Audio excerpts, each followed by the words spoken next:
వెళ్ళొచ్చింది పూరి జగన్నాథ్ టెంపుల్‌కి. ఒకవేళ మీరు వెళ్ళాలని అనుకుంటే అంటే అక్కడ ఏమంటారు? అటు సైడ్ ఒడిస్సా సైడ్ అటు సైడ్ పూరి జగన్నాథ్ టెంపుల్ ఉంది. అది అందరికీ తెలిసుంటుంది. కానీ ఇది పూరి జగన్నాథ్ లానే సేమ్ ఉంటుంది.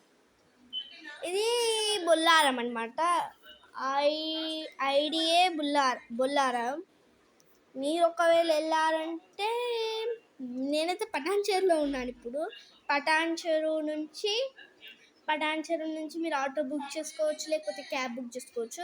లేదు మేము బస్సులో అలా వెళ్తామంటే అక్కడి నుంచి బస్ స్టాప్కి వెళ్ళాలి. అంటే మదీనాగూడ బస్ స్టాప్ దగ్గరికి. మదీనాగూడ నుంచి ఆటో తీసుకొని ఆటో మనకైతే వెళ్ళి గాంధీనగర్లో వదిలేస్తుంది. గాంధీనగర్ నుంచి మనం మళ్ళీ నడుచుకుంటూ వెళ్ళిపోవాలి. ఆటోస్ ఉండే 1 కిలోమీటర్ 1.5 కిలోమీటర్ ఉంటుంది. మీరు ఒకవేళ వెళ్ళాలని అనుకుంటేనే ఆడికించి నడుచుకుంటా 1 కిలోమీటర్ వెళ్తే పూరి జగన్నాథ్ టెంపుల్ వచ్చేస్తుంది. మీకు అవుటే కనిపిస్తుంది మొత్తం జగన్నాథుడివి అవన్నీ. Okay, bye.